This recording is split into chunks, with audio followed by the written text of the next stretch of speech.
ദൈവത്തിന്റെ അതിപരിശുദ്ധമായ നാമം വാഴ്ത്തപ്പെടുമാറാകട്ടെ. ഈ രാത്രിയിൽ സൂമിൽ കടന്നു വന്ന എല്ലാ പ്രിയപ്പെട്ടവർക്കും വേഗം വരുന്ന നമ്മുടെ കർത്താവായ യേശു ക്രിസ്തുവിന്റെ നാമത്തിലുള്ള സ്നേഹവന്ദനങ്ങളെ അറിയിക്കുന്നു. ദൈവന കേൾവിക്കായി നമുക്ക് നമ്മുടെ ശ്രദ്ധയെ ഏകാഗ്രതയോടെ കൊണ്ടുവരാം. കർത്താവ് സഹായിക്കട്ടെ. ആദ്യമായി നമ്മുടെ റെഗുലർ ബൈബിൾ ക്ലാസ്സിൽ കുടുംബമായി ആയിരിക്കുന്ന പ്രിയ ഷാൽ ജോൺ ബ്രദറിനും കുടുംബത്തിനുമായിട്ട് ഞാൻ ദൈവത്തിന് സ്തോത്രം ചെയ്യുന്നു. അതുപോലെ തൃശ്ശൂരിൽ നിന്നും പ്രിയ സജിലും നമ്മോടൊപ്പം സൂമിലുണ്ട്. ഡൽഹിയിൽ നിന്ന് വത്സമ്മയും നമ്മോടൊപ്പം സൂമിലുണ്ട്. കർത്താവ് എല്ലാവരെയും ധാരാളമായിട്ട് അനുഗ്രഹിക്കട്ടെ. നാം കേൾക്കുന്ന ആ ദൈവത്തിന്റെ വചനം ശ്രദ്ധയോടെ നമ്മുടെ ഹൃദയത്തിൽ അത് പതിയുവാൻ ദൈവത്തിന്റെ പരിശുദ്ധാത്മാവ് നമ്മെ സഹായിക്കേണ്ടതിന് വളരെ ഏകാഗ്രതയോടെ ആയിരിക്കാം. ദൈവം നമ്മെ സഹായിക്കട്ടെ. നാം റെഗുലറായിട്ട് പഠിച്ചു വരുന്നതായ വിഷയം തിരുവചനത്തിൽ ദൈവിക വീണ്ടെടുപ്പിന്റെ പദ്ധതി, the programme of the redemption throughout the scripture. അതാണ് നമ്മുടെ വിഷയം. നമ്മൾ ആരംഭിച്ചത് ഉൽപ്പത്തി പുസ്തകത്തിൽ ദൈവത്തിന്റെ വീണ്ടെടുപ്പിന്റെ പദ്ധതി എന്തായിരുന്നു എന്ന് നമ്മൾ പഠിച്ചു. പുറപ്പാട് പുസ്തകത്തിലേക്ക് വന്നു കഴിഞ്ഞപ്പോ ആ വീണ്ടെടുപ്പിന്റെ പദ്ധതി പൂർത്തീകരിക്കാനായി ദൈവം ഒരു കുടുംബത്തിൽ കൂടെ ഒരു ദേശത്തെ അല്ലെങ്കിൽ തൻ്റെ ജനത്തെ വേർതിരിച്ച് തൻ്റെ വാഗ്ദത്തങ്ങളിലേക്ക് കൊണ്ടുവരുന്ന അതിൻ്റെ ആരംഭ ദിശ നമ്മൾ മനസ്സിലാക്കുവാനായിട്ടിടയായി. ദൈവത്തിന്റെ ജനം പെക്യൂലിയർ ജനമായിരിക്കാൻ, വിശേഷ ജാതിയായിരിക്കാൻ ദൈവം എന്താ ചെയ്തത്? മറ്റാർക്കുമില്ലാത്ത, ലോകത്തിൽ മറ്റാർക്കുമില്ലാത്ത റെഗുലറായ ഒരു പ്രമാണം ദൈവം അവർക്ക് നൽകുവാനായിട്ടിടയായി. അതെവിടെ വെച്ചാ നൽകിയത്? അത് സീനായി പർവ്വതത്തിൽ വെച്ച് യഹോവയായ ദൈവത്തിന്റെ ദാസനായ മോശ മുഖാന്തരം ഇസ്രായേൽ ജനത്തിന് കൊടുക്കുവാനിടയായി. എന്നിട്ട് ദൈവം പറഞ്ഞു, നിങ്ങൾ ഈ കൽപ്പനയുടെ കീഴിലായിരിക്കുന്നിടത്തോളം, ഈ കൽപ്പന നിങ്ങൾ അനുസരിക്കുന്നിടത്തോളം നിങ്ങൾ എനിക്ക് ഒരു വിശേഷ ജാതിയായിരിക്കും. എന്തിനാ അങ്ങനെ വിശേഷ ജാതിയായി തിരഞ്ഞെടുത്തതെന്ന് ചോദിച്ചാൽ, നിത്യമായ വീണ്ടെടുപ്പ് മാനവജാതിക്ക് ആവശ്യമായി വന്നു. കാരണം ദൈവത്തോട് കൂടെ നിത്യതയോളം വസിപ്പാൻ ദൈവം ഏദൻ തോട്ടത്തിൽ സൃഷ്ടിച്ചാക്കിയതായ മനുഷ്യൻ ചുരുങ്ങിയ നാളുകൾ കൊണ്ട് ദൈവത്തിന്റെ പദ്ധതി വിട്ട് ഏദൻ തോട്ടത്തിൽ നിന്ന് പുറത്തുപോയി. അവനെ വീണ്ടെടുത്ത് യഥാസ്ഥാനപ്പെടുത്തണം എന്നുള്ളതായ ദൈവത്തിന്റെ പദ്ധതിയാണ്. ആ ദൈവത്തിന്റെ പദ്ധതിക്ക് വേണ്ടി ഒരു വീണ്ടെടുപ്പുകാരൻ വരേണ്ടതായിട്ടുണ്ട്. ആ വീണ്ടെടുപ്പുകാരന്റെ വരവിനുള്ളതായ പാത ഒരുക്കുകയാണ് ന്യായപ്രമാണത്തിൽ കൂടെ, അതനുസരിക്കുന്നതായ ദൈവജനത്തിൽ കൂടെ ദൈവം നിശ്ചയിച്ചത്. അപ്പോ ആ വീണ്ടെടുപ്പുകാരനെ ഭൂമിയിലേക്ക് കൊണ്ടുവരണം. അതിനുവേണ്ടി ഒരു പെക്യൂലിയർ നേഷനെ ദൈവം ഒരുക്കിയെടുക്കുന്ന കാഴ്ചയാണ് നമുക്ക് പുറപ്പാട് പുസ്തകത്തിൽ കാണുവാൻ കഴിയും. ആ പെക്യൂലിയർ ആയിരിക്കുന്നതായ ജനം ദൈവത്തിന് വിശേഷപ്പെട്ട ജാതിയായിരിക്കേണ്ടതിന് ദൈവം അവർക്ക് ഉപദേശങ്ങൾ കൊടുക്കുകയാണ്, ടീച്ചിങ്സ് കൊടുക്കുകയാണ്, ഡോക്ട്രിൻസ് കൊടുക്കുകയാണ്. ആ ഡോക്ട്രിൻസിന്റെ ഏറ്റവും പ്രധാനപ്പെട്ടതായ പുസ്തകമാണ് നാം പഠിച്ചുകൊണ്ടിരിക്കുന്ന ലേവ്യ പുസ്തകം. ഇങ്ങനെ ചിന്തിക്കരുത്, ലേവ്യ പുസ്തകം പഴയ നിയമത്തിലായതുകൊണ്ട് പുതിയ നിയമത്തിലായിരിക്കുന്നതായ നമുക്കെന്തിനാ പഴയ നിയമം എന്ന് ചിന്തിക്കരുത്. കാരണം പഴയ നിയമത്തിൽ കൂടിയാണ് പുതിയ നിയമത്തിന്റെ സത്യം നമ്മൾ മനസ്സിലാക്കുന്നത്. അപ്പോ പഴയ നിയമത്തിൽ പറഞ്ഞിരിക്കുന്നതായ ഡോക്ട്രിൻസ് ആത്മീയമായി അത് പ്രാബല്യത്തിലായി വരുന്നത് പുതിയ നിയമത്തിലാണ്. അല്ലെങ്കിൽ പുതിയ നിയമത്തിൽ തന്നിരിക്കുന്നതായ ഉപദേശത്തിന്റെ അക്ഷരികവും പ്രായോഗികവുമായ അർത്ഥം മനസ്സിലാക്കണമെങ്കിൽ പഴയ നിയമത്തിലേക്ക് പോയെങ്കിലേ പറ്റുകയുള്ളൂ. കാരണം പഴയ നിയമത്തിലെ അവർ അനുസരിച്ചതെല്ലാം അക്ഷരികമായിട്ട് അനുസരിപ്പാനായിട്ട് കൊടുത്തതാണ്. അക്ഷരികമായി അതിന്റെ അർത്ഥം മനസ്സിലാക്കി, അതിന്റെ ഉദ്ദേശം മനസ്സിലാക്കി, അതിന്റെ രീതി മനസ്സിലാക്കി, അതിന്റെ ചടങ്ങുകളെല്ലാം മനസ്സിലാക്കിയിട്ട് അതിൽ കൂടി എങ്ങനെ വീണ്ടെടുപ്പിലേക്ക് നടത്തപ്പെടാമെന്ന് സാധാരണ ജനത്തെ പഠിപ്പിച്ചെടുത്തെങ്കിൽ മാത്രമേ വീണ്ടെടുപ്പിന്റെ വിലപ്പെട്ടതായ പാഠങ്ങൾ അല്ലെങ്കിൽ ഉദ്ദേശം അവർക്ക് മനസ്സിലാകത്തുള്ളൂ. അതുകൊണ്ട് അക്ഷരീകമായ ഒരു പഠനം ആവശ്യമാണ്. അതാണ് പഴയ നിയമത്തിലുള്ളതായ വിശുദ്ധന്മാർക്ക് അഥവാ ദൈവത്തിന്റെ സ്വന്തം ജനമായി ഇസ്രായേലിന് നൽകിയത്. പുതിയ നിയമത്തിൽ വരുമ്പോ പുതിയ നിയമം പഴയ നിയമത്തിന്റെ തുടർച്ചയാണ്. നമുക്കറിയാമല്ലോ, പഴയ നിയമം എന്ന് പറയുന്ന ഒരു പഴയ നിയമം അല്ലത്. വേദപുസ്തകത്തിന്റെ അടിസ്ഥാനത്തിൽ ചിന്തിച്ചാൽ ആദ്യ നിയമമാണ്. എബ്രായ ലേഖനത്തിൽ വായിക്കുന്നത് that is the first law, that is the initial law. അത് ആരംഭ നിയമം അല്ലെങ്കിൽ അതിന്റെ ആദ്യ നിയമമാണ്. ആദ്യ നിയമത്തെ എന്ത് ചെയ്തു? പുതുക്കിയതാണ് പുതിയ നിയമം. അപ്പൊ ആദ്യ നിയമം ഇല്ലാതെ ഒരു പുതുക്കലില്ല. ആദ്യ നിയമത്തിൽ നിന്നുള്ളത് ഒരു റിന്യൂവലാണത്. അപ്പൊ ആദ്യ നിയമത്തിൽ അല്ലെങ്കിൽ പഴയ നിയമത്തിലെ കാര്യങ്ങൾ അപ്പൊ ലേവ്യ പുസ്തകത്തിലാണ് ആ ഡോക്ട്രിൻസ് നമുക്ക് കൂടുതൽ കാണുവാൻ കഴിയുന്നത്. അതിൽ നമ്മള് ലേവ്യ പുസ്തകം തുറക്കുമ്പോൾ അതിന്റെ ഓർഡർ അനുസരിച്ച് വരികയാണെങ്കിൽ അങ്ങനെയല്ല നമ്മൾ പഠിക്കേണ്ടത്. പക്ഷേ ലേവ്യ പുസ്തകത്തിന്റെ ഘടനയനുസരിച്ച് ആദ്യം യാഗങ്ങളെ കുറിച്ചാണ് ലേവ്യ പുസ്തകത്തിൽ എഴുതിയിരിക്കുന്നത്. എന്തിനാണ് യാഗങ്ങളെന്ന് ചോദിച്ചാൽ, സമാഗമന കൂടാരത്തിലേക്ക് ഒരു വ്യക്തി കടന്നു വരുമ്പോ അവൻ പ്രാകാരത്തിലെത്തണം. പ്രാകാരത്തിലേക്ക് വരുമ്പോ ആ പ്രാകാരത്തിന്റെ വാതിൽ കടന്നാൽ അടുത്തിരിക്കുന്നത് യാഗപീഠമാണ്. ആ യാഗപീഠത്തിൽ യാഗമർപ്പിക്കാതെ, സാക്രിഫൈസ് കൊണ്ടുവരാതെ അല്ലെങ്കിൽ സാക്രിഫിഷ്യൽ തിങ്സ് കൊണ്ടുവരാതെ അവന് മുമ്പോട്ട് പോകുവാൻ കഴിയത്തില്ല.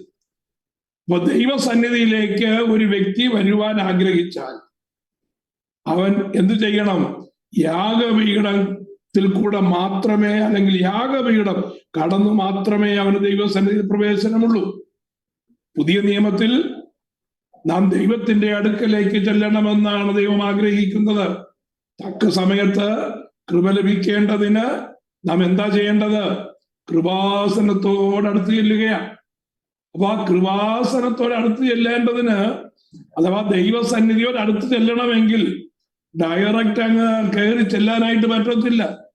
അത് എങ്ങനെ കടന്നു ചെല്ലണമെന്ന് മനസ്സിലാക്കണമെങ്കിൽ ലേവ്യ പുസ്തകത്തിൽ വരണം. ലേവ്യ പുസ്തകത്തിൽ അവർ അക്ഷരീകമായി എങ്ങനെയാണോ കടന്നുപോയത് അതുപോലെ നാം എന്ത് ചെയ്യണം? ആത്മീക വിഷയത്തിൽ അതുപോലെ നാം കടന്നുപോയെങ്കിലേ പറ്റുകയുള്ളൂ. അതറിയാതെ ചടങ്ങ് പോലെ, നമ്മൾ മാർക്കറ്റിൽ പോകുന്നത് പോലെ അല്ലെങ്കിൽ ഒരു ഷോപ്പിങ്ങിന് പോകുന്നത് പോലെ കടന്നു ചെല്ലേണ്ട ഇടമല്ല ആരാധനാലയം എന്ന് പറയുന്നത്. ആലയത്തിലേക്ക് കടന്നു ചെല്ലുന്നത് ദൈവ സാന്നിധ്യം അനുഭവിപ്പാനാണ്. അതൊരു സ്പിരിച്വൽ ഗ്യാതറിംഗ്. പലപ്പോഴും സ്പിരിച്വൽ ഗ്യാതറിംഗ് എന്തായി മാറുന്നു? സ്പിരിച്വൽ ഗ്യാതറിംഗ് ഒരു സോഷ്യൽ ഗ്യാതറിംഗ് ആയി മാറുകയാണ്, അല്ലെങ്കിൽ ഒരു എൻജോയ്മെന്റ് ഗ്യാതറിംഗ് ആയിട്ട് മാറുകയാണ്. അല്പനേരം സൊറ പറഞ്ഞ് കുശലാന്വേഷണം പറഞ്ഞ് ആ സോഷ്യൽ ലൈഫിന്റെ റിലേഷൻ പുതുക്കി കാണേണ്ടവരെ കണ്ട് സംസാരിച്ച് കടന്നു പോകുവാനാണ് പലപ്പോഴും ഈ ആത്മീയ കൂട്ടായ്മ പലരും ഉപയോഗിക്കുന്നത്. പക്ഷേ ആത്മീയ കൂട്ടായ്മ അല്ലെങ്കിൽ വർഷിപ്പ് അല്ലെങ്കിൽ പ്രയർ മീറ്റിംഗ് എന്ന് പറയുന്നത് ഒരിക്കലും അതിനല്ല. അത് ഒരുപക്ഷെ അതിന്റെ ഒരു ഭാഗമാക്കാൻ കുഴപ്പമില്ല, പക്ഷെ അതല്ല അതിന്റെ ഉദ്ദേശം. അതിന്റെ ഉദ്ദേശം എന്ന് പറയുന്നത് ദൈവത്തോടുള്ളതായ കൂട്ടായ്മ ആചരിക്കുവാനാണ്. ദൈവ സന്നിധാനത്തിൽ ചെല്ലേണ്ടതിന്, ഒരു ഇസ്രായേലിയൻ കൃപാസനത്തിന്റെ അടുക്കലേക്ക് ചെല്ലേണ്ടതിന് അവനൊത്തിരി കടമ്പ കടക്കണം. പക്ഷേ പുതിയ നിയമവിശ്വാസികളായ നമുക്ക് അവർ കടക്കേണ്ടതായ കടമ്പകളൊന്നും കടക്കേണ്ട. പക്ഷേ യാഗപീഠം കടന്നു പോകാതെ ഒരു രക്ഷയുമില്ല. കാരണം എന്താണ്? നമുക്ക് വേണ്ടി യാഗമായി തീർന്ന കർത്താവായ യേശു ക്രിസ്തുവിന്റെ ആ സാന്നിധ്യമില്ലാതെ, ആ യാഗപീഠത്തിന്റെ അനുഭവമില്ലാതെ നമുക്ക് ദൈവസന്നിധിയിലേക്ക് പ്രവേശനമില്ല. എന്തുകൊണ്ട്? കർത്താവ് പറഞ്ഞു, ഞാൻ തന്നെ വഴിയും സത്യവും ജീവനുമാകുന്നു, എന്നിൽ കൂടെ അല്ലാതെ ആരും പിതാവിന്റെ അടുക്കൽ എത്തുന്നില്ല. അപ്പൊ കർത്താവായ യേശുക്രിസ്തുവിൽ കൂടി നമുക്ക് പോകേണ്ടത് കൊണ്ട് അത് എങ്ങനെയാണ് നമ്മുടെ ജീവിതത്തിൽ, പ്രായോഗിക ജീവിതത്തിൽ അത് എങ്ങനെയാണ് പ്രാവർത്തികമാകുന്നത് എന്ന് മനസ്സിലാക്കേണ്ടതിന് വേണ്ടിയാണ് ലേവ്യ പുസ്തകത്തിന്റെ ആദ്യത്തെ 5 അധ്യായങ്ങൾ. അത് യാഗങ്ങളെ കുറിച്ചുള്ളതായ വിശദീകരണമാണ്. യാഗപീഠവും യാഗവും ഒക്കെ കർത്താവായ യേശുക്രിസ്തു തന്നെയാണ്. സമാഗമന കൂടാരം as a total represents our lord and saviour Jesus Christ. ആ സമാഗമന കൂടാരത്തിനകത്തുള്ളതായ ഓരോ വസ്തുക്കളും കർത്താവിന്റെ ശുശ്രൂഷയുള്ളതായ ബന്ധത്തിൽ, കർത്താവുമായിട്ടുള്ളതായ ആത്മീയ ബന്ധത്തിന്റെ നിഴലുകളാണ് ഓരോന്നും. സ്വർഗീയ കൂടാരത്തിലെ ആരാധനയുടെ ഒരു ഇമേജാണ് സമാഗമന കൂടാരം. ഇതൊക്കെ നമുക്ക് തന്നേക്കുന്നത് നാം ആത്മീയമായി ഏതളവിലേക്ക് ദൈവസന്നിധിയിൽ വരണമെന്ന് പ്രായോഗികമായി നമ്മെ പഠിപ്പിക്കുന്നതായ വിഷയമാണ്. ഇപ്പൊ കഴിഞ്ഞ ആഴ്ചയിൽ ആ യാഗങ്ങളെ കുറിച്ച് നമ്മൾ ആരംഭമിട്ട ക്ലാസ്, ലേവ്യ പുസ്തകത്തിന്റെ പ്രാധാന്യത്തെ കുറിച്ച് കഴിഞ്ഞ 3 ക്ലാസ്സുകളിലായി ഞാൻ വിശദീകരിച്ച് നിങ്ങളോട് ഞാൻ പറഞ്ഞു എന്തുകൊണ്ട് നാം ലേവ്യ പുസ്തകം പഠിക്കണം. ലേവ്യ പുസ്തകം പഠിച്ചില്ലെങ്കിൽ എന്താണ് എൻ്റെ പോരായ്മ? ലേവ്യ പുസ്തകം ഏതളവിലാണ് നമ്മുടെ ആത്മീയ ജീവിതത്തെ സഹായിക്കുന്നത് എന്നൊക്കെ വിശദമായി നമ്മൾ ചിന്തിച്ചതാണ്. ഇനി ഞാൻ അതിലേക്ക് കടക്കുന്നില്ല. കഴിഞ്ഞ ആഴ്ചയിൽ നമ്മൾ ഹോമയാഗത്തെ കുറിച്ച് കേട്ടു. ഹോമയാഗം എങ്ങനെയൊക്കെയാണ് കൊണ്ടുവരേണ്ടതെന്നും ഹോമയാഗം കൊണ്ടുവരേണ്ടതായ രീതി എന്താണെന്നും ചിന്തിച്ചതിന് ശേഷം ഈ ഹോമയാഗം നമ്മുടെ വാഴ്ത്തപ്പെട്ട കർത്താവായ യേശുക്രിസ്തുവിൽ എങ്ങനെ നിവർത്തിച്ചിരിക്കുന്നു എന്ന് നാം ചിന്തിപ്പാനിടയായി. യാഗങ്ങളെല്ലാം 5 പ്രധാനപ്പെട്ട യാഗങ്ങളാണ്. ഈ 5 യാഗങ്ങളും കർത്താവായ യേശുക്രിസ്തുവിൽ ഫുൾഫിൽ ചെയ്യപ്പെട്ടിരിക്കുകയാണ്. ക്രിസ്തു നമ്മുടെ പരമയാഗമായി തീർന്നു എന്ന് കൊരിന്ത്യ ലേഖനത്തിൽ പൗലോസ് പറയുന്നു. Praise the Lord. നമ്മുടെ പെസഹ കുഞ്ഞാട് മറുക്കപ്പെട്ടു, അത് കർത്താവായ യേശുക്രിസ്തു തന്നെ എന്ന് പറയുമ്പോൾ, കർത്താവായ യേശുക്രിസ്തു നമുക്ക് പകരം യാഗമായി തീർന്നു എന്ന് പറയുമ്പോൾ, പഴയ നിയമത്തിൽ യഹോവയായ ദൈവം മോശയ്ക്ക് കൊടുത്തതായ യാഗങ്ങളെല്ലാം കർത്താവായ യേശുക്രിസ്തുവിൽ ഫുൾഫിൽ ചെയ്യപ്പെട്ടു കഴിഞ്ഞു. ഏതെങ്കിലും ഒരു യാഗം കർത്താവായ യേശുക്രിസ്തുവിൽ ഫുൾഫിൽ ഇരുന്നിരുന്നുവെങ്കിൽ നമ്മൾ ദൈവസന്നിധിയിലേക്ക് ചെല്ലുമ്പോ ആ യാഗവും കൊണ്ടേ കടന്നു ചെല്ലുവാൻ കഴിയുമായിരുന്നുള്ളൂ. പക്ഷേ പുതിയ നിയമവിശ്വാസികളെ സംബന്ധിച്ച്, നമ്മെ ഓരോരുത്തരെയും സംബന്ധിച്ച് അക്ഷരികമായി ഒരു യാഗവും കൊണ്ട് നമ്മൾ പോകുന്നില്ല. അക്ഷരികമായി ഒരു യാഗത്തിന്റെയും ആവശ്യം വരുന്നില്ല. എന്തുകൊണ്ട്? ആ യാഗങ്ങളെല്ലാം കർത്താവായ യേശുക്രിസ്തു തന്റെ ജീവിതത്തിൽ കൂടെ, ക്രൂശ് മരണത്തിൽ കൂടെ, ഉയർപ്പിൽ കൂടെ, കർത്താവായ യേശുക്രിസ്തു ഈ ലോകത്തിലേക്ക് വന്നതിൽ കൂടെ എല്ലാ യാഗങ്ങളും ഫുൾഫിൽ ചെയ്യപ്പെടുവാനിടയായി. അപ്പൊ ഹോമയാഗം എങ്ങനെയാണ് ഫുൾഫിൽ ചെയ്യപ്പെട്ടത് എന്ന് കഴിഞ്ഞ ആഴ്ച ചിന്തിച്ചത് കൊണ്ട് രണ്ടാമത്തെ യാഗത്തിലേക്ക് ഞാൻ നിങ്ങളുടെ ശ്രദ്ധയെ തിരിക്കുകയാണ്. രണ്ടാമത്തെ യാഗം അത് ഭോജനയാഗമാണ്. രണ്ടാമത്തെ യാഗം എന്ന് പറയുന്നത് ഭോജനയാഗമാണ്. നിങ്ങൾക്ക് സ്ക്രീൻ കാണാമെന്ന് കരുതുന്നു. Okay, praise the Lord. അപ്പോ രണ്ടാമത്തെ യാഗം എന്ന് പറയുന്നത് ഭോജനയാഗമാണ്. കഴിഞ്ഞ ആഴ്ച പറഞ്ഞു, യാഗങ്ങളെ പല രീതിയിൽ നമുക്ക് ക്ലാസിഫൈ ചെയ്യുവാനായിട്ട് കഴിയും. അതിൽ ഒരു വിഭാഗം എന്ന് പറയുന്നത് രക്തസഹിത യാഗവും രക്തരഹിത യാഗവുമാണ്. Sacrifice with blood and sacrifice without blood. 5 യാഗങ്ങളിൽ 4 യാഗങ്ങൾ സാക്രിഫൈസ് വിത്ത് ബ്ലഡ് ആണ്. അതിലൊരു യാഗം മാത്രമാണ് വിതൗട്ട് ബ്ലഡ് അല്ലെങ്കിൽ രക്തരഹിത യാഗമായിട്ട് വരുന്നത്. ആ രക്തരഹിത യാഗം ഏതാണ്? രണ്ടാമതായി പറഞ്ഞിരിക്കുന്നതായ ഭോജനയാഗമാണ് രക്തരഹിത യാഗം. കാരണം ഇതിനകത്ത് കൃഷി വസ്തുക്കളാണ്, കാർഷിക വിളവുകളാണ് യാഗമായിട്ട് കൊണ്ടുവരുവാൻ പറഞ്ഞിരിക്കുന്നത്. കാർഷിക വിളവാണ്. 3 രീതിയിലാണ് ഈ യാഗം അർപ്പിക്കുവാനായിട്ട് പറഞ്ഞിരിക്കുന്നത്. 3 രീതിയിൽ കൊണ്ടുവരാം. 3 രീതിയിലും കൊണ്ടുവരണമെന്നില്ല. അതിൽ ഏതെങ്കിലും ഒരു രീതിയിൽ അർപ്പിച്ചാൽ മതിയാവും. ഒന്നാമത്തെ രീതി എന്ന് പറയുന്നത്, അല്ലെങ്കിൽ ഒന്നാമത്തെ വസ്തു എന്ന് പറയുന്നത്, if the meal offering is fine flour. ഭോജനയാഗം നേരിയ മാവായിട്ട് കൊണ്ടുവരാം. അത് ലേവ്യ പുസ്തകത്തിന്റെ 1 മുതൽ 3 വരെയുള്ളതായ വാക്യങ്ങളിൽ അത് നമുക്ക് വായിക്കാനായിട്ട് കഴിയും. ആരെങ്കിലും യഹോവയ്ക്ക് ഭോജനയാഗമായ വഴിപാട് കഴിക്കുമ്പോൾ അവന്റെ വഴിപാട് നേരിയ മാവായിരിക്കണം. അവൻ അതിന്മേൽ എണ്ണ ഒഴിച്ച് കുന്തിരിക്കവും ഇടണം. എന്തായിരിക്കണം? നേരിയ മാവ്. ധാന്യം, അവരുടെ ഇടയിൽ വിതയ്ക്കപ്പെടുന്നതായ ധാന്യം, ഗോതമ്പാകാം, യവമാകാം, എന്തുമാകാം, ധാന്യം, അത് പൊടിക്കണം.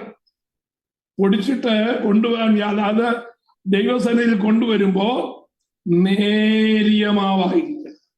എന്താ നേരിയ മാവെന്ന് പറഞ്ഞാൽ? ഫൈൻ ഫ്ലോർ എന്ന് പറഞ്ഞാൽ എന്താ? നമുക്കറിയാം, നമ്മള് നാട്ടിലൊക്കെ ഈ അരി ഇടിക്കുമ്പോൾ അപ്പത്തിന് അരി ഇടിക്കാറ്, അപ്പം ചുടാൻ, അപ്പം ഉണ്ടാക്കാനുള്ള അരി ഇടിക്കുമ്പം ആ അരിക്കുന്ന അരിപ്പയുണ്ടല്ലോ, ആ 2-3 അരിപ്പ ഡിഫറെന്റ് കണ്ണികളുള്ള അല്ലെങ്കിൽ ഡിഫറെന്റ് അകലമുള്ളതായ വലകളോട് കൂടിയതായ അരിപ്പയാണ് ഉപയോഗിക്കുന്നത്. ആദ്യം ഒരു പുട്ടിന്റെ അരിപ്പ ഉപയോഗിക്കും, അത് കഴിഞ്ഞിട്ട് അടുത്ത വേറൊരു അരിപ്പ ഉപയോഗിക്കും, പിന്നെ ഒട്ടും തരി വരാത്ത രീതിയിൽ നേരി വളരെ ഭസ്മം പോലത്തെ പൊടി ലഭിക്കേണ്ടതിന് അപ്പത്തിന്റെ അരിപ്പ എന്ന് പറയുന്ന മറ്റൊരു അരിപ്പയുണ്ട്. നാട്ടില് പണ്ട് കാലത്ത്, ഇപ്പോ എല്ലാം കവറിലാണല്ലോ, നമ്മൾ ആരും അരി ഇടിക്കാൻ പോകാറില്ല. പക്ഷേ എൻ്റെ ചെറുപ്പകാലത്ത് ഞാൻ അരി ഇടിച്ചിട്ടുള്ള കൂട്ടത്തിലായതുകൊണ്ട് എനിക്ക് അതിനെക്കുറിച്ച് അറിയാം. അപ്പോ നേരിയ മാവ്, ഈ അപ്പത്തിന്റെ മാവ് എടുത്ത് നമ്മളൊന്ന് കയ്യിലിട്ട് പുരട്ടിയാണല്ലോ, തനി പൗഡർ പോലെ ഇരിക്കും, അല്പം പോലും തരി കാണത്തില്ല. ഈ ഭോജനയാഗം കൊണ്ടുവരുന്നത് ധാന്യത്തിന്റെ പൊടിയാണെങ്കിൽ എങ്ങനെങ്കിലും ഒക്കെ പൊടിച്ചു കൊണ്ടുവരാൻ പറ്റത്തില്ല. അത് നേരിയ മാവായിരിക്കണം. അതിനകത്ത് എന്ത് കാണാൻ പാടില്ല? ഒരല്പം പോലും കരട് കാണാൻ പാടില്ല, അല്പം പോലും തരി കാണാൻ പാടില്ല. അതിന്റെ അർത്ഥം നിങ്ങൾക്ക് മനസ്സിലായി കാണുമെന്ന് ഞാൻ കരുതുകയാണ്. തരിയുള്ളതായ മാവ് കയ്യിലെടുത്തുന്ന നിരക്കുമ്പോ കയ്യില് അത് തടയുവാനായിട്ടിടയാകും, ഒരു അസ്വസ്ഥത നമുക്ക് ഫീൽ ചെയ്യും. ഇതിനകത്ത് തരിയുണ്ട് എന്നുള്ള രീതിയിൽ ഒരു അസ്വസ്ഥത ഫീൽ ചെയ്യും. ദൈവസന്നിധാനത്തിൽ ഭോജനയാഗമായി മാവ് കൊണ്ടുവരുമ്പോ അതിനകത്ത് ഒരു അസ്വസ്ഥതയും പാടില്ല, ഒരു കരടും പാടില്ല, ഒരു ഇടർച്ചയും പാടില്ല. യാഗം എങ്ങനെയുള്ളതായിരിക്കണം? ഇടർച്ചയില്ലാത്തതായിരിക്കണം, പൂർണ്ണമായും അരഞ്ഞതായിരിക്കണം, പൂർണ്ണമായി പൊടിഞ്ഞതായിരിക്കണം. Praise the Lord. ഇത് കർത്താവായ യേശു ക്രിസ്തുവിൽ നിവർത്തീകരിക്കപ്പെട്ടു എന്ന് പറയാതെ തന്നെ നമുക്കറിയാം. കാരണം എന്താണ്? കർത്താവായ യേശു ക്രിസ്തുവിൽ പാപത്തിന്റെ ഒരു തരി പോലും ഇല്ലായിരുന്നു. തെളിവുണ്ടോ? എത്രയോ തെളിവ് നമുക്ക് കാണുവാൻ കഴിയും. കർത്താവ് തന്നെ പറഞ്ഞു, കർത്താവിനെ ക്രൂശിക്കാനായിട്ട് പിടിക്കുവാൻ പോകുന്ന ആ രാത്രിയിൽ കർത്താവ് യോഹന്നാന്റെ സുവിശേഷം 14, 15, 16 ആ രാത്രിയിലത്തെ ഒടുവിലത്തെ പ്രസംഗമാണ്, ശിഷ്യന്മാരോട് പറയുന്നതായ പ്രസംഗമാണ്. ആ പ്രസംഗം കഴിഞ്ഞാൽ ഉടനെ കർത്താവ് മഹാപുരോഹിത പ്രാർത്ഥനയ്ക്ക് പോകുകയാണ്. പ്രാർത്ഥന കഴിയുന്ന ഉടനെ പിടിക്കപ്പെടുകയാണ്. അപ്പോ ആ പിടിക്കപ്പെടുന്നതിന് ഏതാനും മിനിറ്റുകൾക്ക് മുമ്പ്, അല്ലെങ്കിൽ 1-2 മണിക്കൂറുകൾക്ക് മുമ്പ് കർത്താവ് പറഞ്ഞു, ഇതാ ലോകത്തിന്റെ പ്രഭു വരുന്നു, അവന് എന്നോട് ഒരു കാര്യവുമില്ല. അവന് എന്നോടൊരു കാര്യവുമില്ല എന്ന് പറഞ്ഞാൽ ആ ലോകത്തിന്റെ പ്രഭു പിശാചാണ്. പിശാചിന് അവകാശം പറയുവാൻ എന്റെ ജീവിതത്തിൽ ഒന്നുമില്ല. എന്റെ ജീവിതത്തിൽ നോക്കി എന്റെ സ്വഭാവം, എന്റെ പ്രവൃത്തി, എനിക്ക് നിന്റെ മേൽ അവകാശമുണ്ട് എന്ന് പറയുവാൻ പിശാചിന് കഴിയാത്ത രീതിയിൽ ഞാൻ ദൈവ സന്നിധാനത്തിൽ, പിതാവിന്റെ സന്നിധാനത്തിൽ നിഷ്കളങ്കനാണ് എന്ന് സാക്ഷ്യം പറയുവാനിടയായി. അതേ സാക്ഷ്യം 5 കോടതികൾ റിപ്പീറ്റ് ചെയ്ത് പറഞ്ഞു. സേനാനായകന്മാർ റിപ്പീറ്റ് ചെയ്ത് പറഞ്ഞു. Praise the Lord. റോമൻ പടയാളികൾ അത് റിപ്പീറ്റ് ചെയ്തു. മാത്രമല്ല, കൂടെ ക്രൂശിക്കപ്പെട്ടതായ കള്ളൻ പോലും കർത്താവ് നീതിമാൻ എന്ന് പറയുവാനിടയായി. അപ്പോ ആ നേരിയ മാവ് എന്ന് പറയുന്നതായ ആ സംഭവം നമ്മുടെ കർത്താവായ യേശു ക്രിസ്തുവിൽ നിവർത്തിച്ചു. ഒന്നാമത്തെ ഭോജനയാഗത്തിന്റെ പ്രത്യേകത കൊണ്ടുവരുന്നു എങ്കിൽ അത് നേരിയ മാവായിരിക്കണം. രണ്ടാമത് 4 മുതൽ 13 വരെയുള്ളതായ വാക്യം വായിക്കുമ്പോ രണ്ടാമത്തെ വസ്തുവിനെ കുറിച്ച് കാണുന്നു. എന്താണ് രണ്ടാമത്തെ വസ്തു? അതിന്റെ 4-ാമത്തെ വാക്യത്തിൽ കൊണ്ടുവരുന്ന ഭോജനയാഗം അടുപ്പത്ത് വെച്ച് ചുട്ടത് നീ ഭോജനയാഗമായി കഴിക്കുന്നുവെങ്കിൽ അത് നേരിയ മാവ് കൊണ്ടുണ്ടാക്കിയതായി എണ്ണ ചേർത്ത പുളിപ്പില്ലാത്ത ദോശകളോ എണ്ണ പുരട്ടിയ പുളിപ്പില്ലാത്ത വടകളോ ആയിരിക്കണം. അപ്പോ ഓരോന്നിനും ആത്മീയ അർത്ഥങ്ങളുണ്ട്. പക്ഷേ ഞാനത് വിവരിക്കുന്നില്ല. ചുട്ടെടുക്ക നമുക്കറിയാം, നമ്മള് ഗ്രില്ല് ഉണ്ടാക്കാറുണ്ടല്ലോ. എന്തുവാണ് നമ്മൾ പറയാറുണ്ടല്ലോ, നമ്മള് പിക്നിക്കിനൊക്കെ പോകുമ്പോ ഉണ്ടാക്കുന്ന സാധനം ബാർബിക്യൂ. അപ്പൊ അത് തീയിലിട്ട് ചുടുന്ന സാധനമാണ്. തീയിലിട്ട് ചുടുമ്പോ അല്പം പോലും വേവ് കുറയാത്ത രീതിയിൽ തിരിച്ചും മറിച്ചും ഇട്ട് പുറവും അകവും ഒക്കെ ഒരുപോലെ വേവിച്ചെടുത്തതായ കാര്യമാണ് തീയിൽ ചുട്ടെടുക്കുന്നതായ മാംസം.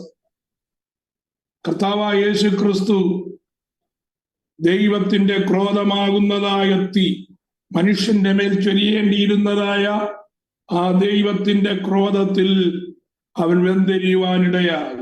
Praise the Lord. കർത്താവായ യേശു ക്രിസ്തു അതെങ്ങനെയാ നിവർത്തിച്ചത്? ഏതാണ്ട് 18ഓളം മണിക്കൂർ താൻ ശാരീരികമായി ഒത്തിരി ദണ്ഡനമേൽക്കുവാനിടയായി. ഏതറ്റം വരെ? Praise the Lord. വ്യാഴാഴ്ച അർദ്ധരാത്രി ഏതാണ്ട് 1 മണിക്ക് പിടിക്കപ്പെട്ടതായ കർത്താവിനെ പിറ്റേ ദിവസം 9 മണിക്ക്, പിറ്റേ ദിവസം കാലത്തെ 9 മണിക്കാണ് ക്രൂശിച്ചത്.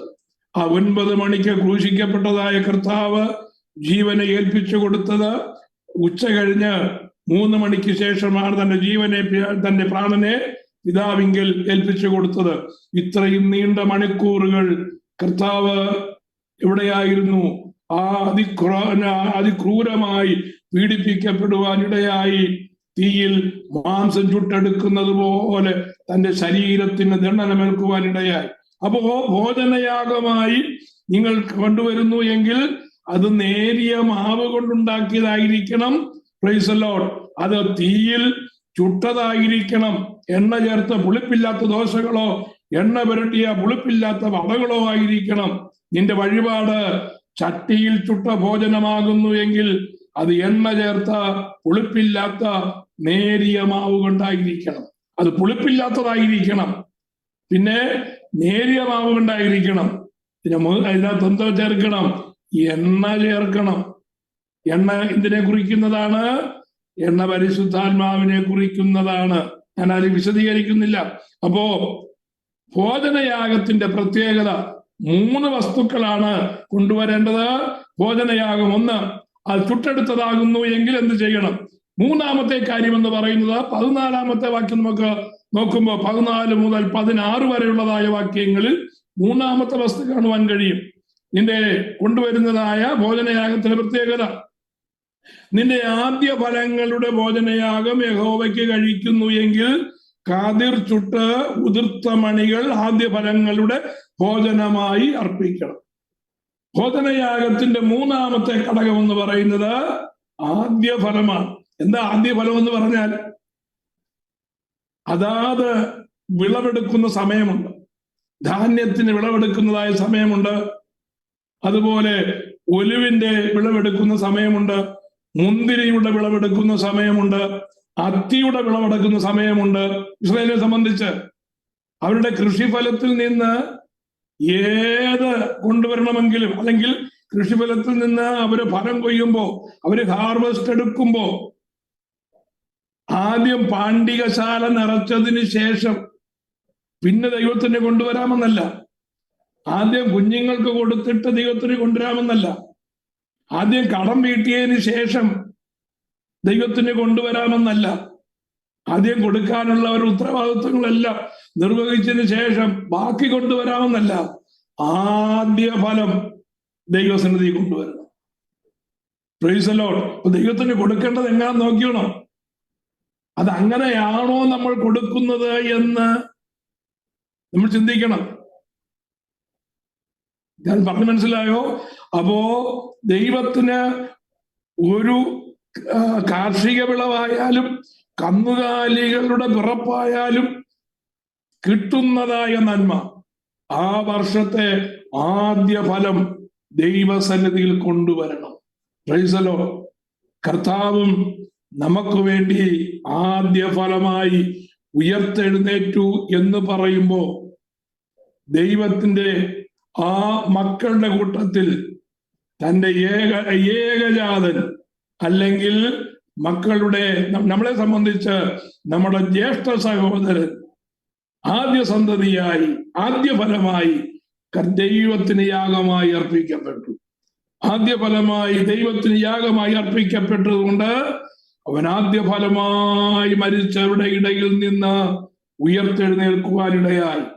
അതെന്തിന്? എന്താണ് അതിന്റെ വാസ്തവമായി നമ്മളെ കാണിക്കുന്നത്? കർത്താവായ യേശു ക്രിസ്തു ഉയർത്തെഴുന്നേറ്റത് കൊണ്ട് നാമും ഉയർത്തെഴുന്നേൽക്കുമെന്നുള്ള ആ ഉറപ്പ് നമുക്ക് തരികയാണ്. നമുക്കും ഒരു പുനരുത്ഥാനമുണ്ട് എന്ന് അറിവ് തരികയാണ്. അപ്പോ 3 കാര്യങ്ങളാണ് ഭോജനയാഗത്തിന് കൊടുക്കേണ്ടത്. ഇനിയും ഭോജനയാഗം എന്ന് പറയുന്ന ആ വാക്കിന് എബ്രായ ഭാഷയിൽ മിൻഹാക്ക് എന്നാണ് അതിന് പറയുന്നത്. മിൻഹാക്ക്, അത് വഴിപാട് എന്നുള്ളതായ അർത്ഥത്തിൽ എടുക്കാം, ദൈവത്തിന് കൊണ്ടുവരുന്നതായ സമർപ്പണം എന്നുള്ളതായ രീതിയിൽ എടുക്കാം, സമർപ്പിക്കപ്പെടുന്നതായ രീതി അത് അതിന്റെ അർത്ഥമായിട്ട് എടുക്കാം.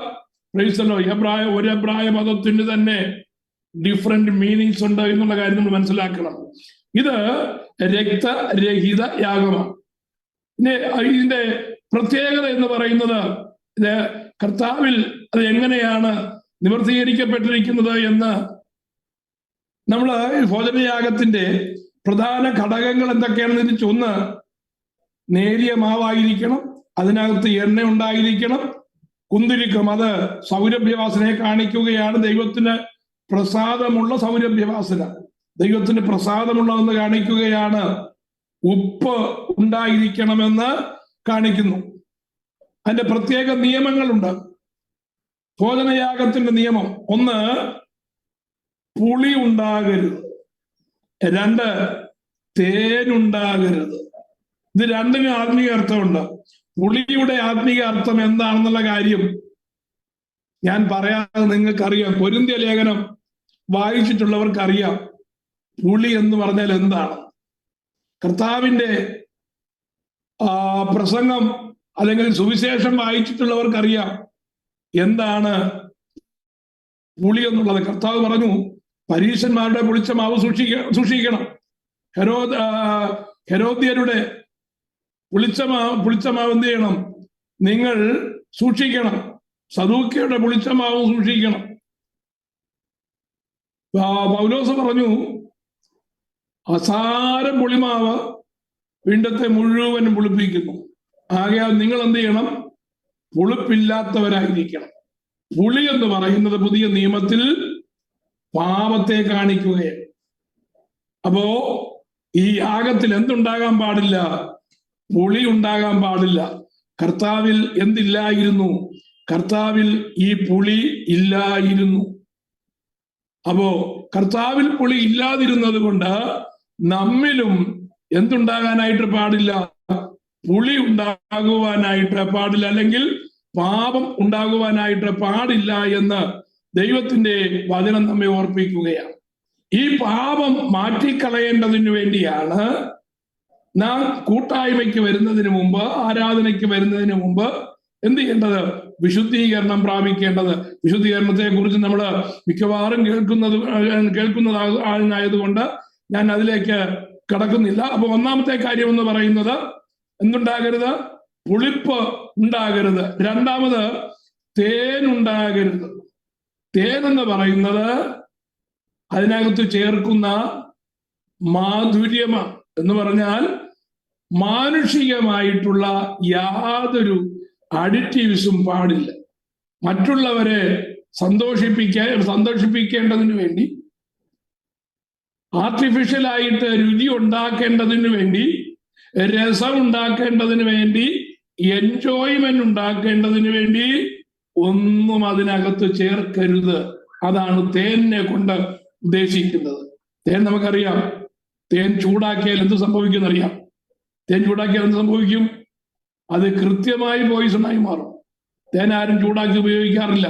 അപ്പോ ഉണ്ടാകേണ്ടാത്തതായ കാര്യമെന്ന് പറയുന്നത് ശ്രദ്ധിക്കണം. ഒന്ന്, പുളി ഉണ്ടാകരുത്. രണ്ട്, തേനുണ്ടാകരുത്. എന്തുണ്ടാകണം? ഉണ്ടാകേണ്ടത് ശ്രദ്ധിക്കണം. നമുക്ക് അതിനകത്ത് എണ്ണ ഒഴിക്കണം, അതിനകത്ത് ഉപ്പ് ഉണ്ടായിരിക്കണം, അതിനകത്ത് കുന്തിരുക്കം ഉണ്ടായിരിക്കണം.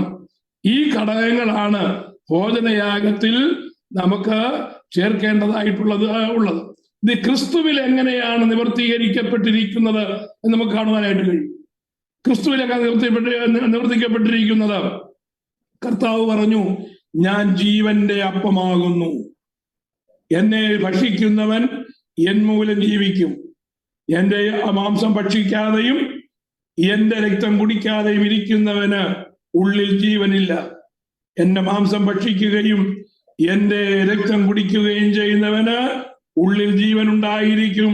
ഒടുക്കത്തെ നാളിൽ ഞാൻ അവനെ ഉയർത്തെഴുന്നേൽപ്പിക്കുമെന്ന് കർത്താവ് പറയുവാനായിട്ടിടയായി. യോഹന്നാന്റെ സുവിശേഷം 6-ാം അധ്യായം 35-ാമത്തെ വാക്യം വായിക്കുമ്പോൾ, book of John chapter 6 versus 35 വായിക്കുമ്പോൾ യേശു അവരോട് പറഞ്ഞത്, ഞാൻ ജീവന്റെ അപ്പമാകുന്നു, എന്റെ അടുക്കൽ വരുന്നവന് വിശക്കുകയില്ല. വചനം, കർത്താവിന്റെ അടുക്കൽ വരുന്നവന് ആത്മീകമായ തൃപ്തി വരും എന്നുള്ളതാണ് കർത്താവ് ഉദ്ദേശിച്ചത്. And Jesus said unto them, I am the bread of life. He that come to me shall never hunger, and he that believe on me shall never thirst. അതുകൊണ്ട് ക്രിസ്തുവിന്റെ പാപമില്ലാത്ത ആ നിഷ്കളങ്കമായ ജീവിതമാണ് ഭോജനയാഗത്തിന്റെ നിവർത്തീകരണമായി ക്രിസ്തുവിൽ നമുക്ക് കാണുവാനായിട്ട് കഴിയുന്നത്. The sinless life of Christ fulfills the meaning of the grain offering.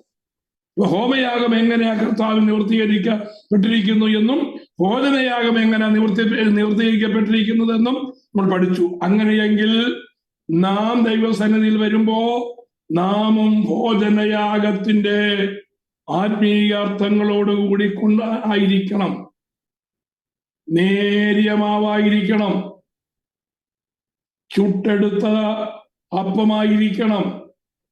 അത് മാത്രമല്ല, നമ്മൾ നേരത്തെ ചിന്തിച്ചതുപോലെ, ഒടുവിൽ നാം ചിന്തിച്ചതുപോലെ, പ്രൈസ് ദി ലോർഡ്, അത് ആദ്യ ഫലമായിരിക്കണം. ഏറ്റവും ആദ്യത്തെ സ്ഥാനം ദൈവത്തിന് കൊടുക്കണമെന്നുള്ളതാണ് അതിന്റെ അർത്ഥം.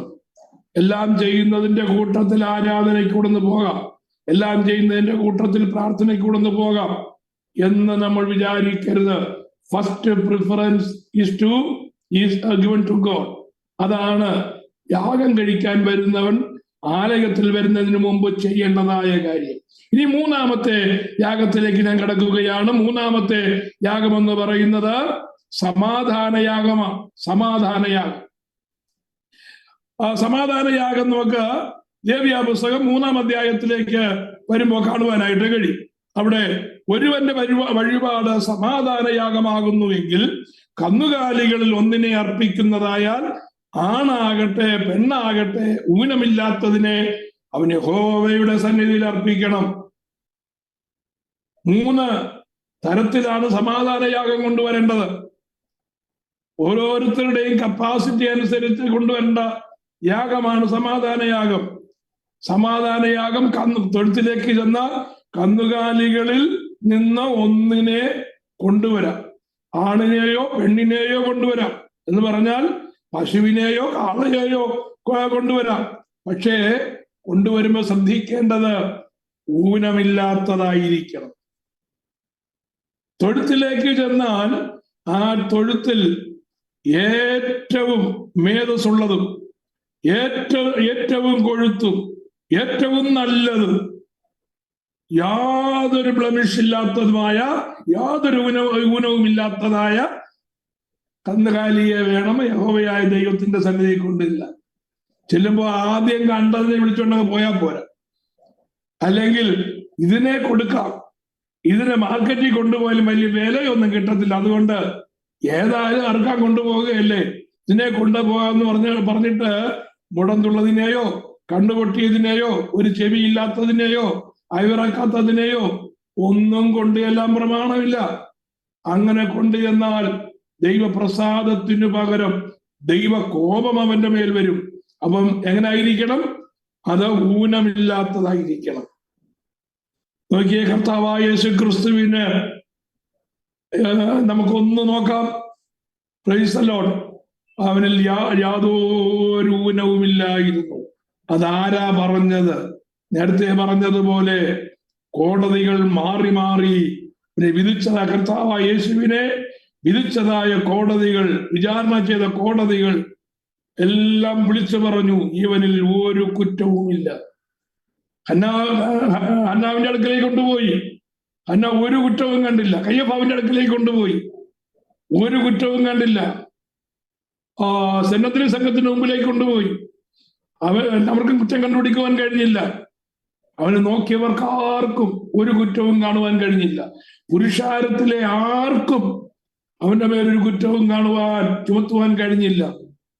കള്ളസാക്ഷികൾ വന്നു, പക്ഷേ കള്ളസാക്ഷികളുടെ വചനങ്ങളൊന്നും ഒത്തുവരാത്തത് കൊണ്ട് അതൊന്നും വിശ്വാസയോഗ്യമായി തീർന്നില്ല. പിശാചിന് പറ്റുമായിരുന്നു എങ്കിൽ അവൻ വിളിച്ചു പറഞ്ഞേമായിരുന്നു, ഈ യാഗം ഒരിക്കലും പെർഫെക്റ്റ് അല്ല എന്ന് അവൻ വിളിച്ചു പറയുമായിരുന്നു. അത് പെർഫെക്റ്റ് ആയത് കൊണ്ടാണ് കർത്താവിന്റെ ക്രൂശീകരണത്തിനെതിരെ പിശാച് അത്ര വലിയ പോരാട്ടം അഴിച്ചുവിടുവാൻ കാരണം ആയി തീർന്നത്. അപ്പോ ഒന്നാമത് അത് ഊനമില്ലാത്തതായിരിക്കണം. രണ്ടാമത് സമാധാനയാഗം ആടാകുന്നു എങ്കിൽ അപ്പൊ ആടിനെ കൊണ്ടുവരാം. ആടിനെ അതിന്റെ പ്രമാണം 6 മുതൽ 11 വരെയുള്ളതായ വാക്യമാണ്. സമാധാനയാഗമായി വഴിപാട് ആടാകുന്നുവെങ്കിൽ ആണാകട്ടെ പെണ്ണാകട്ടെ ഊനമില്ലാത്തതിനെ അർപ്പിക്കണം. അതും ഊനമില്ലാത്തതായിരിക്കണം. സമാധാനയാഗം കോലാടാകുന്നു എങ്കിൽ അതിനെ എന്ത് ചെയ്യണം? അതും ഊനമില്ലാത്തതായിരിക്കണം. അപ്പോ ദൈവത്തിന്റെ കുഞ്ഞാട് എന്നാണ് യോഹന്നാൻ വിളിച്ചു പറഞ്ഞത്. കുഞ്ഞാടെന്ന് പറയുമ്പോ നമ്മൾ ചിന്തിക്കരുത് കയ്യിലെടുത്ത് നടക്കുന്ന ആ ആട്ടിൻകുട്ടിയാണെന്ന് നമ്മൾ വിചാരിക്കരുത്. മലയാളത്തിൽ നമുക്ക് അങ്ങനെ ഒരു ധാരണ വരത്തില്ല. കുഞ്ഞാടെന്ന് പറയുമ്പോ അങ്ങനെ ഒരു ധാരണയാണ് നമുക്ക് വരുന്നത്. പക്ഷേ കുഞ്ഞാടെന്ന് പറഞ്ഞാൽ എബ്രായ ഭാഷയിൽ അല്ലെങ്കിൽ യഹൂദന്മാരുടെ അവർ മനസ്സിലാക്കുന്നത്, അവരുടെ ഭാഷയിൽ അത് മനസ്സിലാക്കുന്നത് 1 വർഷം പ്രായമുള്ളതായ ആടിനെയാണ്, കോലാടിനെയാണ്. അല്ലെങ്കിൽ 1 വർഷം പ്രായമുള്ള ആരോഗ്യമുള്ളതായ ഒരാടിനെയാണ് ഒരു വാക്കുകൊണ്ട്, ലാമ്പെന്ന് പറയുന്നതായ വാക്കുകൊണ്ട് ഉദ്ദേശിക്കുന്നത്. അവിടെ വാഴ്ത്തപ്പെട്ട കർത്താവ് ദൈവത്തിന്റെ കുഞ്ഞാടെന്ന് പറയുമ്പോ ഒന്നിനും കഴിവില്ലാതെ ബലഹീനനാണെന്ന് വിചാരിക്കരുത്. ലാമ്പ് എന്ന് പറയുമ്പോ റാമ്പ് എന്നുള്ള അർത്ഥത്തിലാണ്. അത് പോരാട്ട വീര്യമുള്ളതായ പ്രായപൂർത്തിയായ ശക്തിയുള്ളതായ ഒരാടിനെ കുറിക്കുന്നതായ വാക്കാണത്. നമ്മുടെ വാഴ്ത്തപ്പെട്ട കർത്താവ് പ്രൈസ് ദി ലോർഡ് അറുക്കുവാൻ കൊണ്ടുപോകുന്ന ആടിനെ പോലെ മിണ്ടാതിരുന്നു എന്ന് വായിക്കുമ്പോൾ ബലഹീനനായിരുന്നു എന്ന് നമ്മൾ കരുതരുത്. പിന്നെയോ സകല ലോകത്തെയും ആ അധികാരം പ്രാപിച്ചതായ കർത്താവ് അധികാരം ഉപയോഗിക്കാതെ പ്രൈസ് ദി ലോർഡ് ഒരാടിനെ പോലെ തന്നെത്താൻ താഴ്ത്തി ഏൽപ്പിച്ചു കൊടുത്തു. തന്റെ മഹത്വം തന്റെ രക്ഷയ്ക്ക് വേണ്ടി അല്ലെങ്കിൽ തന്റെ സുരക്ഷയ്ക്കായിട്ട് ഉപയോഗിപ്പാൻ കർത്താവ് തുനിഞ്ഞില്ല. എന്തുകൊണ്ട്? നമ്മുടെ പാപത്തിന്റെ പരിഹാരത്തിന് വേണ്ടി താൻ അറുക്കപ്പെടേണ്ടതുകൊണ്ട്. അപ്പൊ സമാധാന യാഗത്തിന്റെ കാര്യങ്ങൾ മൂന്ന് വിഭാഗമാണ് നമ്മൾ, അല്ലെങ്കിൽ 3 പ്രത്യേക പ്രൊവിഷൻസ് ആണ് നമ്മൾ ചിന്തിച്ചത്. സമാധാന യാഗം, അതിന് എബ്രായ ഭാഷയിൽ ഷേലം എന്നാണ് അതിന് പറയുന്നത്. ഷാലോം എന്ന് പറയുന്നതായ പദത്തിൽ നിന്ന്, ആ റൂട്ട് വേരിൽ നിന്നാണ് ഷേലം എന്ന് പറയുന്നതായ ആ പദമുണ്ടായത്. ഇതിന്റെ അർത്ഥം the word shalom comes from shalom, meaning 1 സമാധാനം, 2 സമ്പൂർണത, 3 കൂട്ടായ്മ. 3 അർത്ഥമാണ് ആ വാക്കിനുള്ളത്. കർത്താവ് നമുക്ക് സമാധാനമായി തീർന്നു, കർത്താവ് നമുക്ക് സമ്പൂർണ്ണ യാഗമായി തീർന്നു. അത് എബ്രായ ലേഖനം പഠിക്കുമ്പോൾ നമുക്ക് പഠിക്കുവാനായിട്ട് കഴിയും. ഈ അഹരോന്യ പൗരോഹിത്യവും ക്രിസ്തുവിന്റെ പൗരോഹിത്യവും തമ്മിലുള്ളതായ വ്യത്യാസവും ക്രിസ്തുവിന്റെ പൗരോഹിത്യത്തിന്റെ ശ്രേഷ്ഠതയും എബ്രായ ലേഖനകർത്താവ് വിശദമായി നമുക്ക് പറഞ്ഞു തരുന്നുണ്ട്. അവിടെ എബ്രായ ലേഖനകർത്താവ് പറയുന്ന ഒരു കാര്യമുണ്ട്. അഹരോൻ യാഗം കഴിക്കാനായിട്ട് വരുമ്പോ അഹരോന്റെ കുടുംബത്തിനും വേണ്ടി പാപപരിഹാരാർത്ഥം അവൻ ആദ്യം യാഗം കഴിക്കണം. എന്നിട്ട് വേണം അവൻ എന്ത് ചെയ്യേണ്ടത്? ജനത്തിന് യാഗം കഴിക്കേണ്ടത്. ആ യാഗം പൂർണ്ണമല്ലാത്തത് കൊണ്ട്, ആ യാഗം ശാശ്വതമല്ലാത്തത് കൊണ്ട് വർഷാവർഷം അവൻ യാഗം കഴിക്കണം. ഓരോ വർഷവും അതാതിന്റെ സമയത്ത് യാഗം അവൻ കഴിച്ചുകൊണ്ടേയിരിക്കണം. ഒരു യാഗവും പൂർണ്ണമല്ല. എന്നാൽ കർത്താവായ യേശു ക്രിസ്തുവോ തന്റെ ശരീരം എന്നതായ യാഗം ഒരിക്കലായി അർപ്പിച്ചത് കൊണ്ട് ഇനിയും നമുക്ക് ഒരു യാഗവും ശേഷിക്കാതെ വണ്ണം കർത്താവ് യാഗങ്ങളുടെ പൂർണ്ണത കൈവരിപ്പാനായിട്ടിടയായി തന്റെ ശരീരം യാഗമായി തന്നതുകൊണ്ട് നമുക്ക് വേണ്ടി അത് ഏകയാഗമായി, പരമയാഗമായി അത് തീരുവാനായിട്ടിടയായി. അതുകൊണ്ട് എന്ത് സംഭവിച്ചു? കർത്താവായ യേശു ക്രിസ്തുവിൽ കൂടെ നമുക്ക് ദൈവത്തോട് കൂട്ടായ്മയുണ്ട്. റോമാലേഖനം 5-ാം അധ്യായത്തിന്റെ 1-ാമത്തെ വാക്യം വായിക്കുമ്പോൾ നമുക്ക് കാണുവാൻ കഴിയും. Praise the Lord. കർത്താവായ യേശു ക്രിസ്തു മൂലം നമുക്ക് ദൈവത്തോട് എന്തുണ്ട്? സമാധാനമുണ്ട്. കർത്താവായ യേശു ക്രിസ്തു മൂലം നമുക്ക് ദൈവത്തോട് സമാധാനമുണ്ട്. എന്താ അതിന്റെ അർത്ഥം? ഏദൻ തോട്ടത്തിൽ ദൈവം പേഴ്സണലി ഇറങ്ങി വന്ന് ആദമും ഹവ്വയുമായിട്ട് സമ്പർക്കം ചെയ്യുമ്പോൾ അവരുടെ ജീവിതത്തിലെ സമാധാനം വലിയ സമാധാനമാണ്. എന്നാൽ ആ സമാധാനം എന്നേക്കുമായി നഷ്ടപ്പെട്ടു പോകുവാനിടയായി. പക്ഷേ കർത്താവായ യേശു ക്രിസ്തു കാൽവറി ക്രൂശിൽ കടന്നു വന്നു കഴിഞ്ഞാൽ, യാഗമായി തീർന്നു കഴിഞ്ഞപ്പോ അവൻ നമ്മുടെ സമാധാനമെന്ന് വിളിച്ചു പറയത്തക്ക രീതിയിൽ കർത്താവ് നമുക്ക് സമാധാനമായി തീർന്നു. അതുകൊണ്ട് ഉയർത്തെഴുന്നേറ്റതായ കർത്താവ് ശിഷ്യന്മാരെ നോക്കിയിട്ട് പറഞ്ഞു, ഞാൻ നിങ്ങൾക്ക് സമാധാനം തരുന്നു, ലോകം തരുന്നത് പോലെയല്ല, പിന്നെയോ എന്റെ സമാധാനം ഞാൻ നിങ്ങൾക്ക് തരുന്നു എന്ന് പറയുവാനായിട്ടിടയായി. അപ്പൊ സമാധാന യാഗം എങ്ങനെയാ പൂർത്തീകരിച്ചതെന്ന് ചോദിച്ചു കഴിഞ്ഞാൽ ഈ 3 കാര്യങ്ങൾ നമുക്ക് പറയുവാനായിട്ട് കഴിയും. അല്പം കൂടെ വിശദീകരിച്ച് പറയണമെന്നുണ്ട്. ദൈവം സഹായിച്ചാൽ അത് അടുത്ത ആഴ്ച പറയാം. യാഗങ്ങളെ കുറിച്ച് കർത്താവായ യേശു ക്രിസ്തുവിൽ അത് നിവർത്തീകരിക്കപ്പെട്ടിരിക്കുന്നത് കൊണ്ട് എനിക്ക് സ്പീഡിലൊന്ന് പോകുവാനായിട്ട് കഴിയത്തില്ല. കാരണം നമ്മുടെ ആരാധനയുടെ അടിസ്ഥാനം അതായത് കൊണ്ട് ഇതുവരെ നാം ആരാധനയുടെ അർത്ഥം മനസ്സിലാക്കിയില്ലെങ്കിൽ നമ്മുടെ വിചാരം കടന്നു വരുമ്പോ പാട്ടും കയ്യടിയും അന്യഭാഷയും ഡ്രമ്മടിയും ഒക്കെ ഉണ്ടെങ്കിൽ ആരാധനയായെന്ന അല്ല, അതല്ലേ ആരാധന. ആരാധന എന്ന് പറയുമ്പോ ദൈവസന്നിധിയിലുള്ളതായ പരിപൂർണ സമർപ്പണമാണ്. ദൈവസന്നിധിയിൽ വീണു കിടക്കുന്നതാണ് ആരാധന. എങ്ങനെ വീണ് കിടക്കണം? യാഗമായി ദൈവത്തിന്റെ സന്നിധിയിൽ വീണ് കിടക്കണം. ആ യാഗമായി വീണ് കിടക്കുമ്പോ നമ്മുടെ കൈവശം ഭൗതികമായ ഒരു യാഗവസ്തുവില്ല. അതുകൊണ്ട് റോമാലേഖനത്തിൽ പൗലോസ് പറയുന്നു, നിങ്ങളുടെ ശരീരങ്ങളെ ദൈവത്തിന് പ്രസാദമുള്ള യാഗമായി സമർപ്പിപ്പീൻ. ആ യാഗമായി സമർപ്പിക്കുമ്പോൾ ഞാൻ പറയട്ടെ, ഹോമയാഗം, ഭോജനയാഗം, സമാധാനയാഗം, പാപയാഗം, അകൃത്യയാഗം, അത് കർത്താവായ യേശു ക്രിസ്തുവിൽ എങ്ങനെ നിവർത്തീകരിക്കപ്പെട്ടോ ആ യാഗാനുഭവങ്ങൾ ഒരു ആരാധനക്കാരൻ അവനിൽ ഉണ്ടായിരിക്കണം.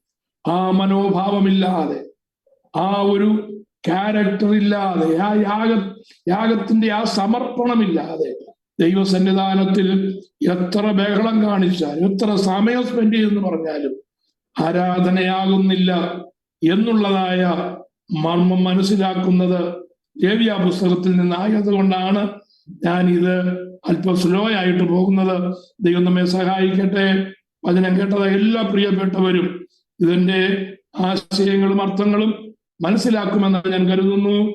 അതനുസരിച്ച് നമുക്ക് ദൈവസന്നിധാനത്തിൽ പ്രതിഷ്ഠയോടെ തീരുമാനത്തോടെ ആയിരിക്കാം, പ്രാർത്ഥിക്കാം.